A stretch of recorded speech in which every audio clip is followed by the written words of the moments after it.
Okay, class, I'll try another one here. How about chapter 15, number 20? Got a question. Actually, the question was more about part E, but I will need the information from the other stuff. So we might as well kind of build up and go through this one here.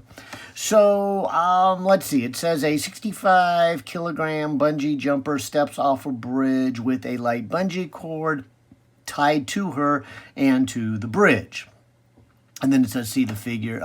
Sorry, the figure's not so good, but if you look in the textbook, you'll see a much better picture. The unstretched cord is 11 meters long. The jumper reaches the bottom of her motion 36 meters below the bridge before bouncing back.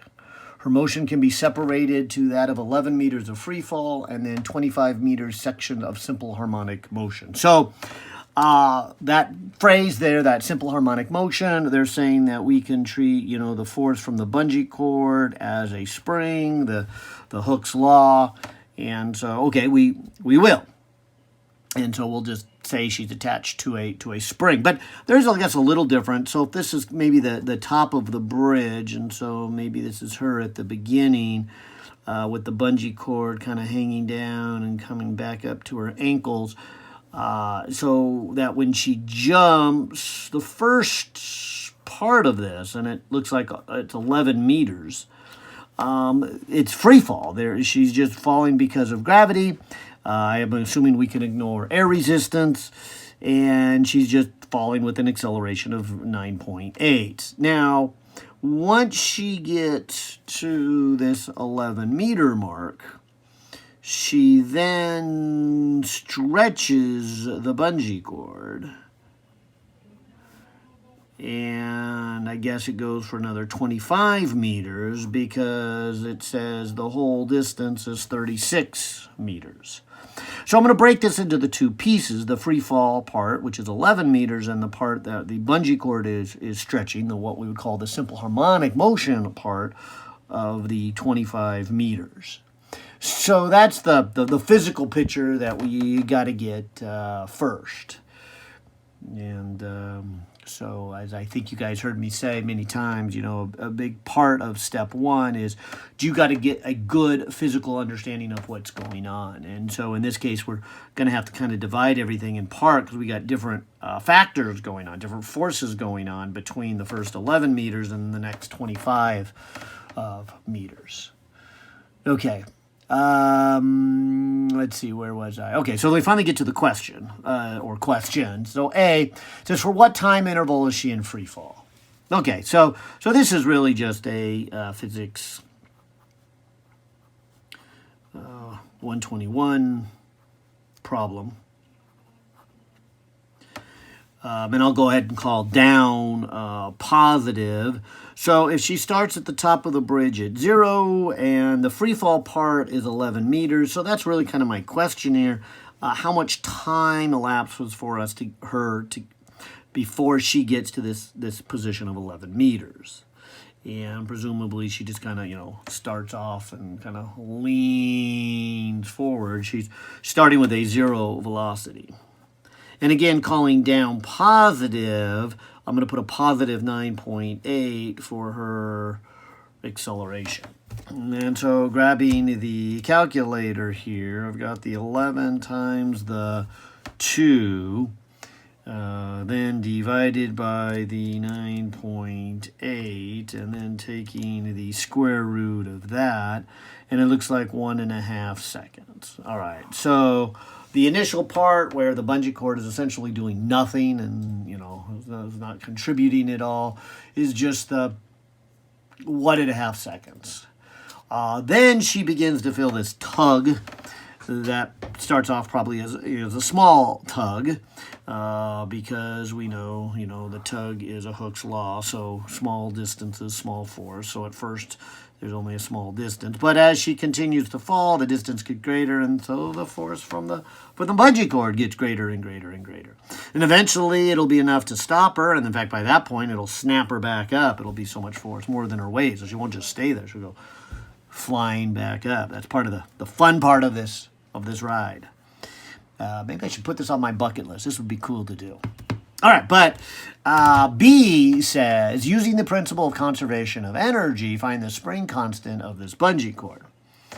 All right, so saying that the initial energy equals the final energy, I guess we would have then initial kinetic plus initial gravitational potential has to equal to final kinetic and final gravitational potential energy. So there's our principle of conservation of energy. The energy before equals the energy after. So if we kind of say, okay, here's her beginning point at the top of the bridge, she starts with no kinetic energy. She's not moving. That's that kind of just leans into it. That's the initial velocity of 0.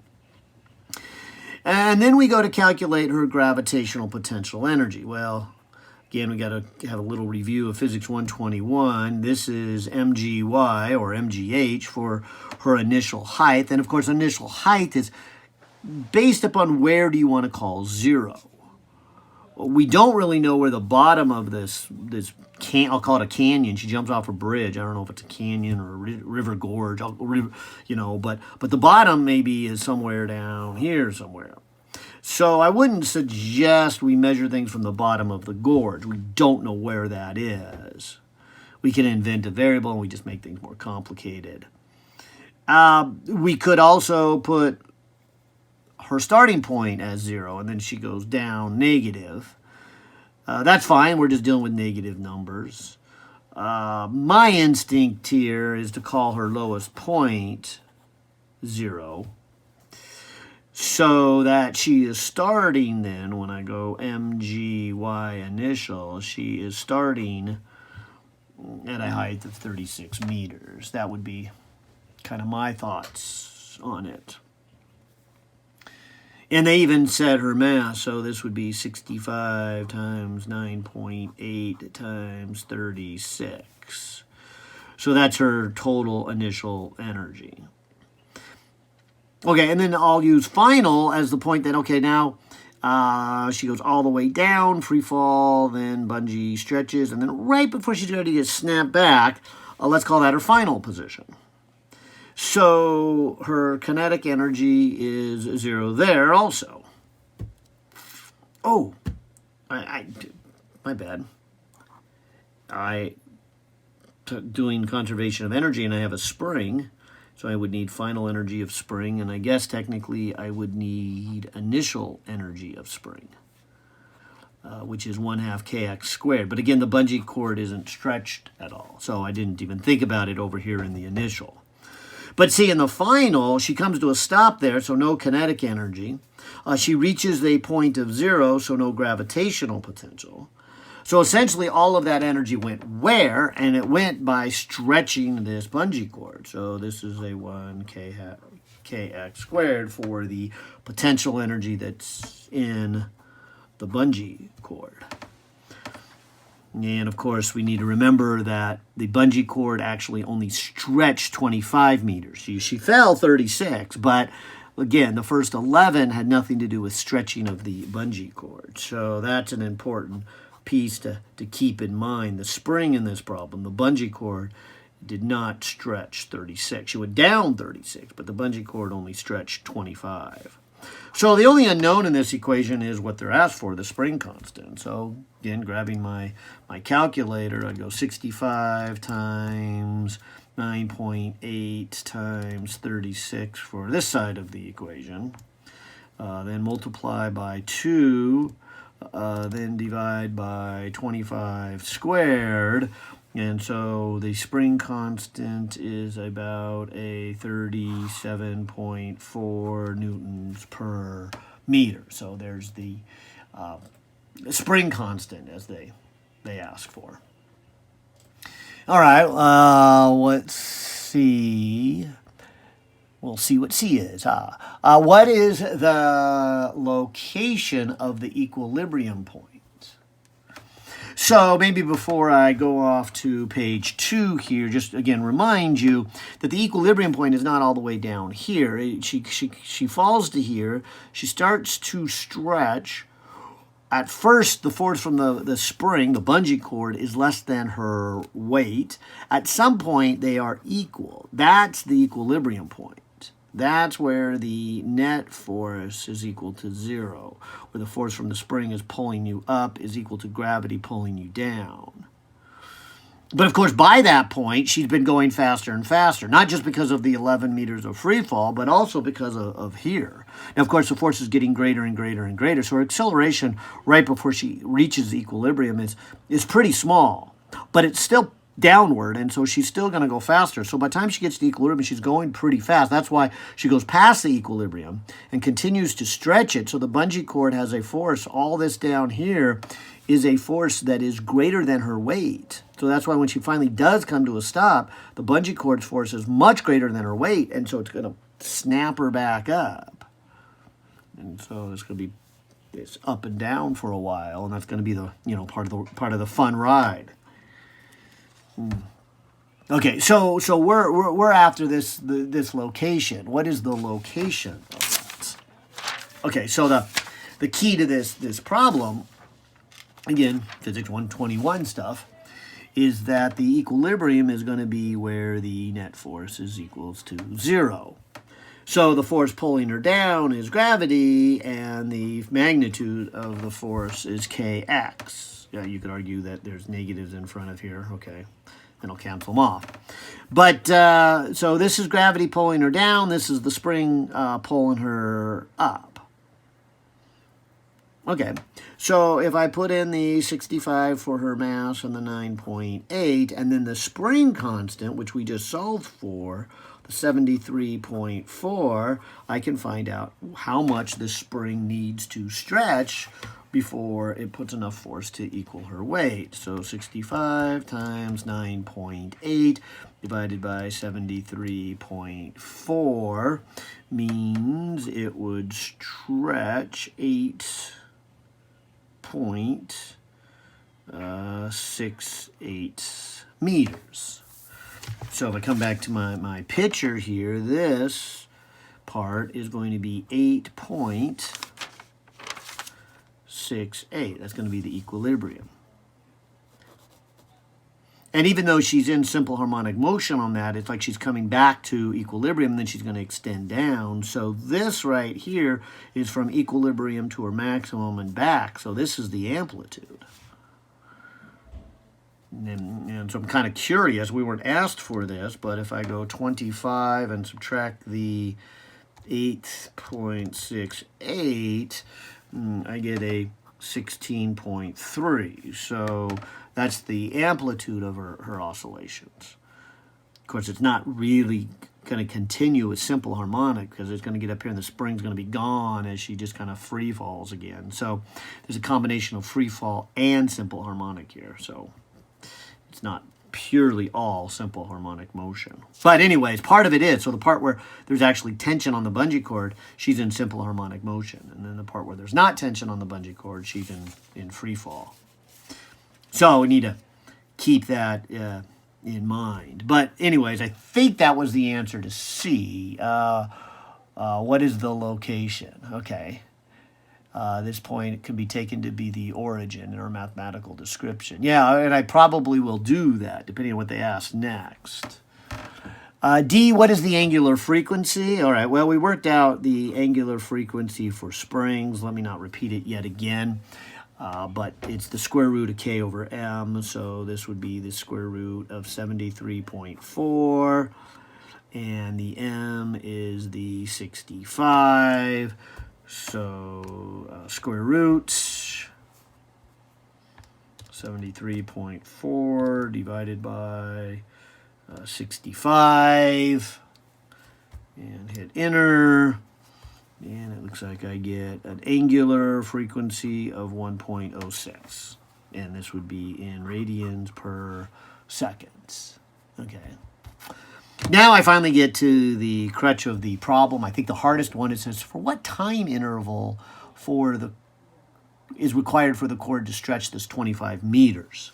All right, so they're only asking about the 25 meters, not the 11, and the two together is the total. I believe that's question F. Yeah, so we already did the time it took her to get this 11 meters, 1.5. But now we're asked for the rest of the time, from here to equilibrium and then on down. But because we know she's hooked to a spring, we could then write this as simple harmonic motion, where the omega we just solved for, 1.06, and the amplitude is what I figured out. They didn't ask it at the time, but I kind of figured I'd need it. So there's the 16.3. And of course, we're trying to find time. And they don't really give me a phase, but that's okay. The phase is kind of really my choice, right? The phase is really kind of related to when do you call time equals to 0. So coming back to the problem, I wouldn't call time equals to 0 when she starts on the top. That'd be a mistake because she's not even in simple harmonic motion until this begins. So that might not be a bad idea to call that 0 time.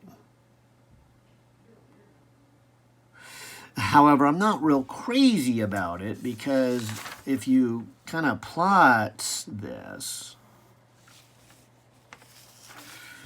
knowing this is the equilibrium, maybe calling up positive, if we call that time equals to 0, you're saying that the motion starts at a positive 8.68 and is on its way down to 0 and will continue on until it gets to the negative 16.3 before it continues on around. And if there had been simple harmonic motion, it would be back there like that.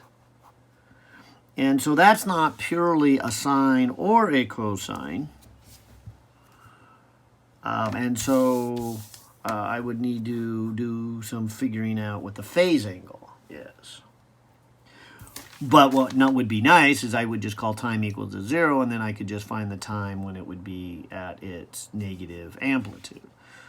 So that's tempting. And it might be cleaner. I'm debating on what would be cleaner.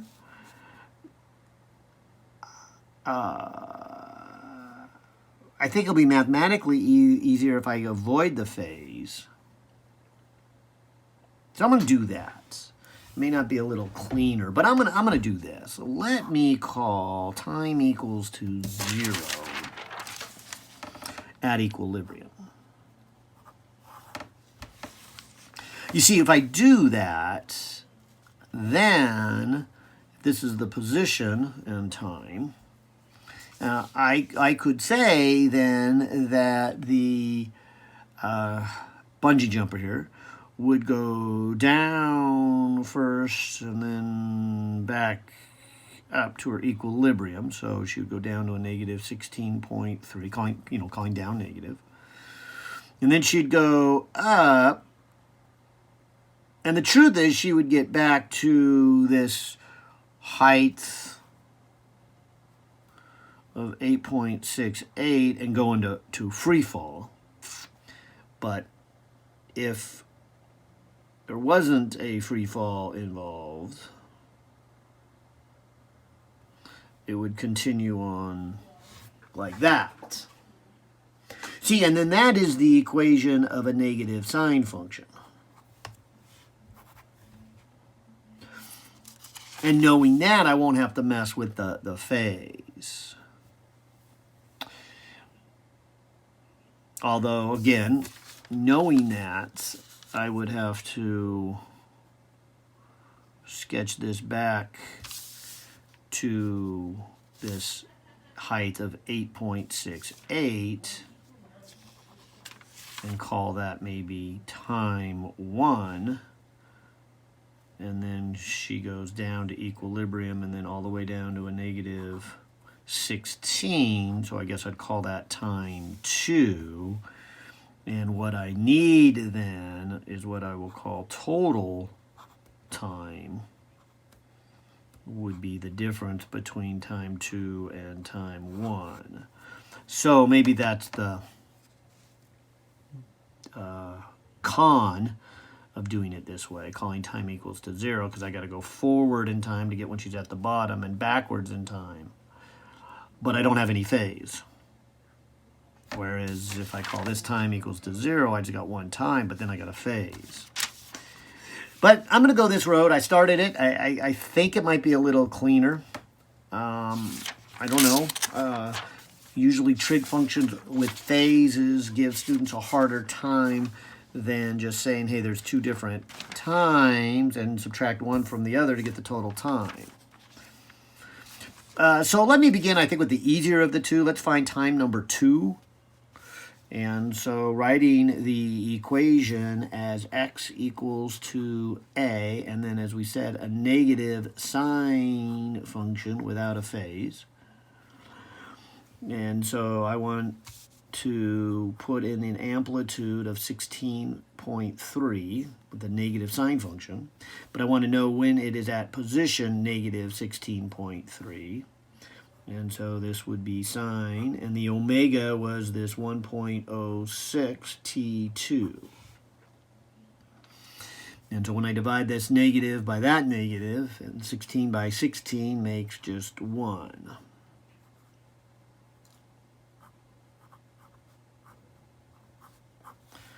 Take the inverse sine, and this is pi over 2, 1.06 T2, and I can find the first of my two times. Time 2 then would be pi divided by 2, then divided by 1.06. So this is a 1.48. And let's just make sure we remember the meaning of our symbols. So the time from equilibrium down to the bottom, and so from here down to here, apparently takes about 1.5 seconds. So we've got this 1.5 seconds earlier on, and now we've just found from equilibrium on down is 1.5 seconds. But what was it here? What if we call this time equals to 0? This would have been back at a negative time. So how much time did it take to go from here to there? So let's do this calculation again. And so x equals negative the amplitude sine omega t.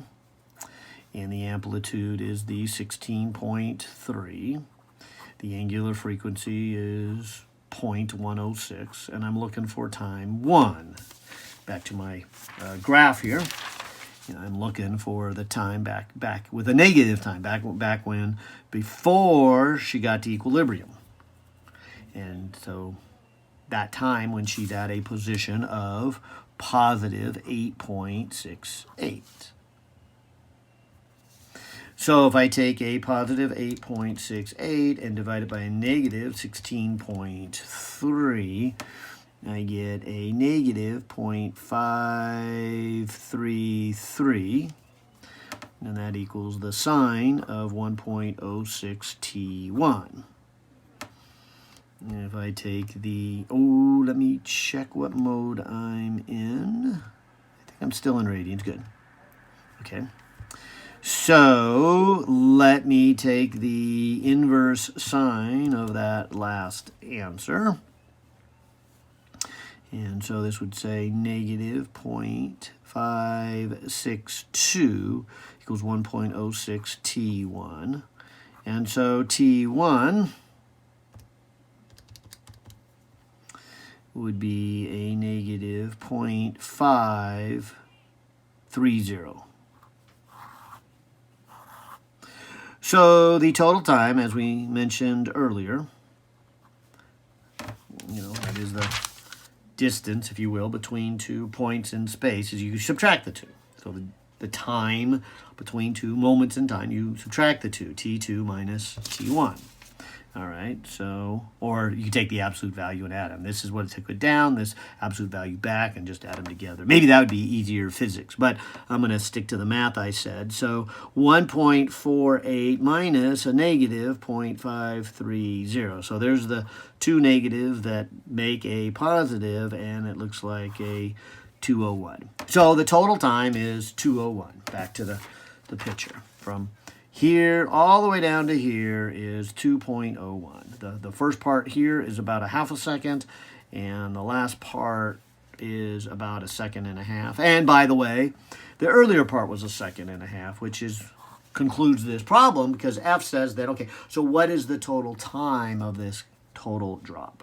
So it's the 1.5 seconds of the free fall and the 2.01, which is the total part of this 25 meters, and adding those together make 5, 1, and that would be a 3.